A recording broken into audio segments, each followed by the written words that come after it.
Hey guys, Guys and Magic back again. Another land video with land right around the corner. And one of the things that I have realized, and I think you guys have realized as well, is we're going to need a lot more DEC than what we have, or maybe what we can afford. So one of the things that I looked at today was for those people that can't or won't be able to spend 50,000 DEC per plot, which is the most DEC that you can spend if you want to max everything out. What if you're a player that doesn't have max level cards, you don't have a ton of DEC, you do have a few plots of land, maybe not a lot, maybe one or two, or maybe up to 5, 6, 7 plots of land, even 10. But if you have 10 plots of land, you don't have 500,000 DEC laying around.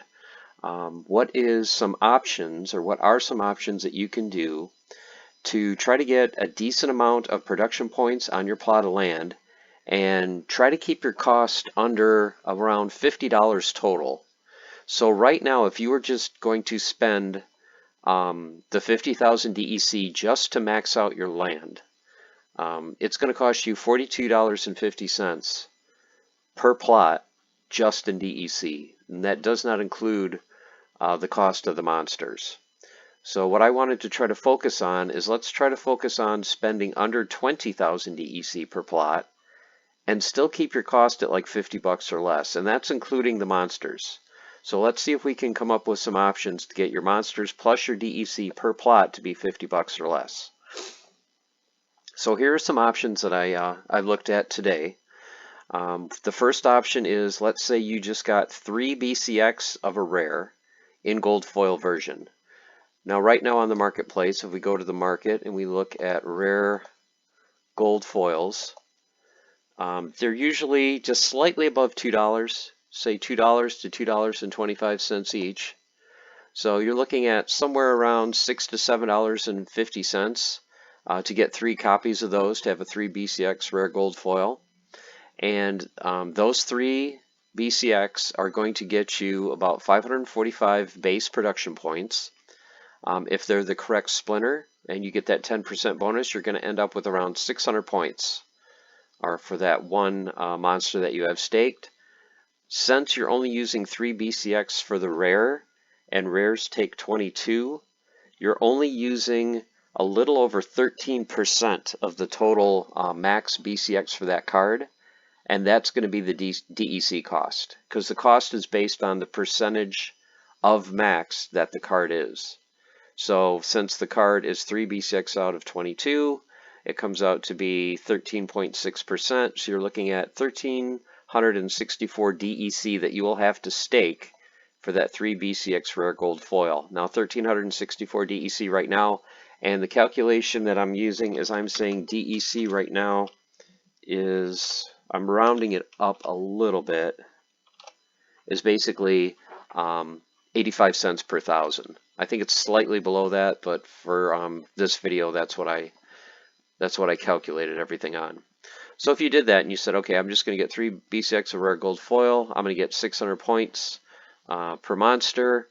Your overall cost between the cost of the monster and the cost of the DEC, you're looking at anywhere from a little over $7 to $9. Now, if you wanted to bump that up just a little bit and go to 4 BCX of rare gold foil, you're looking at about $8 or $9 for those 4 copies. Of course, your production points is going to jump up a little bit. You're going to go from 6 to 800, but then again, your DEC cost is going up. So you're going from spending 1,364 DEC to a little over 1,800. Slight cost difference. So your overall cost is going up, about $2, $1.50 to $2. But you are getting that extra 200 points of production. So that's something to keep in mind as well. The next option, one of my favorite options to begin with, was just max a gold foil common. You're going to get 2,000 production points. Problem is you're going to spend 10,000 DEC. So let's say we just did a fraction of a max card. Let's say instead of going for the full 38 gold foils, you only did 13. So you're a little bit above a third of max. Instead of getting the 2,000 points, you're going to get about 750 if it's the correct splinter with that 10% bonus. You're going to spend about 3,400 DEC for that one monster, so your cost is going to be 950. Now, if you'll notice, Option 2 and option 3 are basically the same cost. Your main difference is the DEC. So if you're really looking to save DEC cost and you're not concerned about spending a little bit of money for the monsters if you don't have them, option 2 may be the way to go over option 3 because you're spending a little over half the DEC.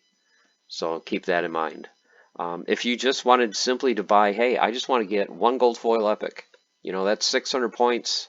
It's good enough for me. A gold foil epic, I think right now you're looking at around $8. So the cheapest one's $8.35. Goes up to, we'll just say around $10. So you can get a good variety of them from, $8.50 to $10. And just a single copy is going to give you 600 points.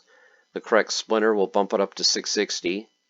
And look at this, you're only going to spend 1,000 DEC because a 1 BCX gold foil epic is 1/10 of max because it takes 10 of these to max them out. So very good math.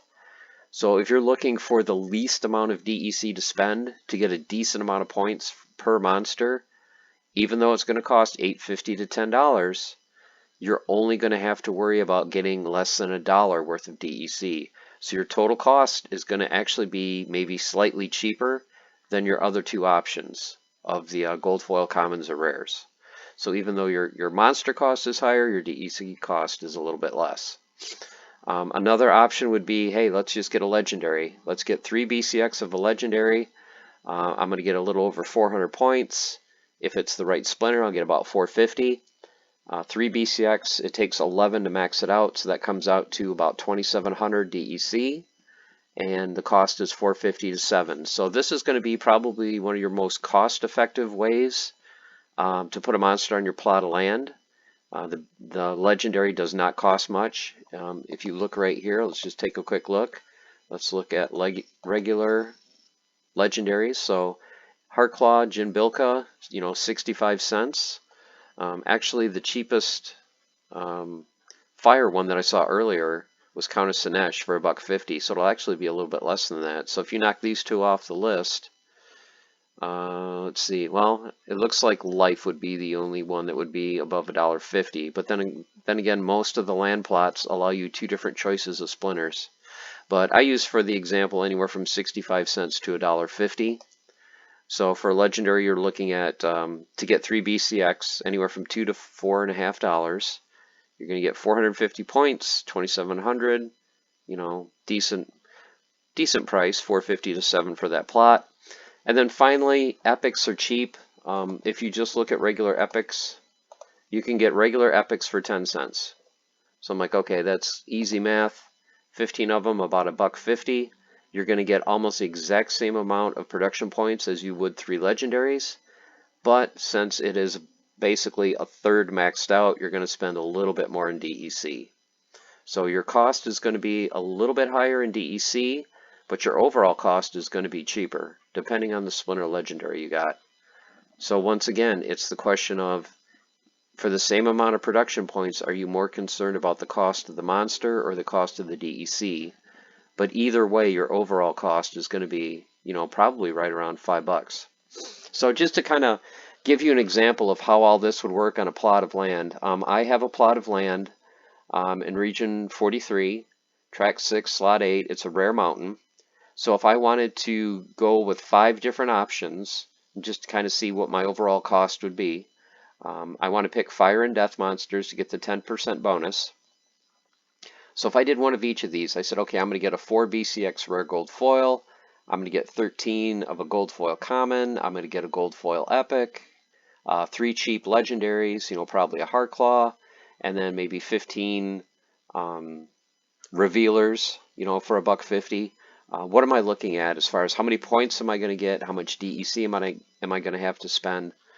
Now remember, just the DEC, if you wanted to max everything out, is going to cost you about $42.50. And this example right here, you're going to get a little over 3,000 production points, which I think is pretty decent. You're only going to spend 12,226. You're going to spend about a quarter of the max DEC. 12,000 DEC as opposed to 50,000. Your overall cost, 'is pretty much the same as if you had just maxed out the DEC and you had to add all the monsters in.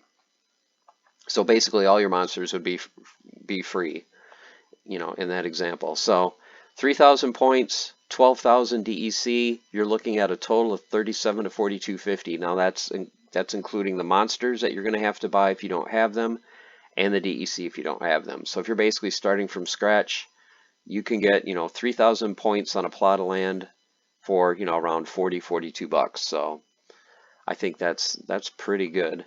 If you wanted to just go with these 6 different options and say, okay, well, I'm just going to do 5 of those on a plot, you know, what am I looking at for costs?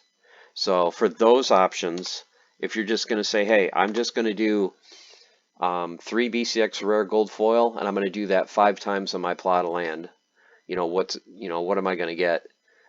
So for that one plot of land, you're going to get around 3,000 points, pretty close to this, but you're only going to spend not even 7,000 DEC. So your total cost is still, you know, somewhere around 40, 42 bucks. But look at the DEC cost. If you don't have a lot of DEC, you know, this might be the way to go. The other option is, hey, what if I just want to do 4 rare gold foils instead of 3? You know, I want that extra production points. Okay, so you're going to bump your production from 3 to 4,000. Your DEC is still, you know, just over 9,000 DEC for that plot. So that's pretty good. You know, you're keeping it under 10,000 DEC. You're getting 4,000 production points. You know, and you're looking at about 50 bucks for that plot. And take a look at the next example. Once again, about the same cost per plot for 13 of each gold foil. You're going to get 5 different ones. You know, you're going to get pretty close to the same production, slightly less. But look at your DEC. Your DEC cost is double what it was for those rare gold foils, because the 13 BCX of a common is higher to max than 4 BCX of a rare. So that's why there's such a big difference in your DEC costs. The next example, I'm just going to get 5 different gold foil epics, you know, for the 5 slots. Boom, boom, boom, boom, boom. Just not going to mess with it. Just give me 5 different gold foil epics. You know, you're looking at 42 to 50 bucks. You're going to get 3,000 points plus your 300 bonus, so you're going to get 3,300 points, pretty decent. And you're only going to spend 5,000 DEC because each one is 1/10 of max, so you're only going to spend 1,000 DEC per monster instead of 10. So you're really saving on the DEC cost, and overall your cost is right around that $50 mark. And then for the last 2 examples, if you just wanted to get, you know, 3 hard claws, you know, combine them and do that 5 times, you're going to spend about 10 bucks. You're going to get 2,200 production points on that plot of land. You're going to spend 13,600 and some DEC, and it's going to cost you 20 to 30 bucks depending on the type of legendary you get. If you get the Heart Claw, you know, if you have a plot that, you know, requires a death monster, you know, 21 bucks, and that's the cost for your DEC and your monster. I don't think you can beat that. It looks like it's the cheapest example, other than if you just wanted to go out and just get 15 copies of an epic, do that 5 times, you're going to spend, you know, about $750. Almost the exact same amount of production points as if you had gotten the legendary, a slightly higher DEC cost, and the cost of your overall cost is going to be about the same as the legendary. So just some different options to consider. The main thing is the DEC cost. So if some of these are close for the production points and you really don't know which way to go, the thing that may be the deciding factor for you is the amount of DEC, because that's what I'm looking at least for me personally. It's like I don't have a lot of DEC. So, you know, my choice between, you know, 3,300 production points for 5,000, you know, I'm actually going to get a little bit more. You know, I'm going to get 300 more production points this way, but I'm spending 1,800 DEC less. You know, maybe I'll pay that extra 6 or 7 bucks, you know, in cards if I don't have them already. So hope this helps you guys out. Like I said, the one thing you need to realize is you don't have to max your plots out. You know, a lot of us won't be able to. You know, a lot of us aren't Diamond and Champ players. You know, we're going to need to come up with some creative ways to spend just a little bit of DEC and try to squeeze out as many production points as we can while keeping our overall cost per plot as low as we can. this might be some different options for you. So hope this helps you guys out. Let me know in the feedback, in the comments, some feedback. How much DEC do you have? How much are you looking to spend for each of your plots? I have 7 plots, so like I said, I'm trying to keep my cost under 20,000 per plot. My 2 magical plots that I made the video on earlier look like they're going to cost me about 45,000 each. So if those cost me, around 45,000 DEC each, my remaining 5 plots, I'm probably going to go the route of either a single gold foil epic, or maybe some gold foil rares, and just go from there. So that's my strategy. That's my plan for now. And hope you guys are ready for land, because it looks like it's coming in probably a week and a half. So hope you guys are doing well. And remember, stay the course, keep on forging. Take care.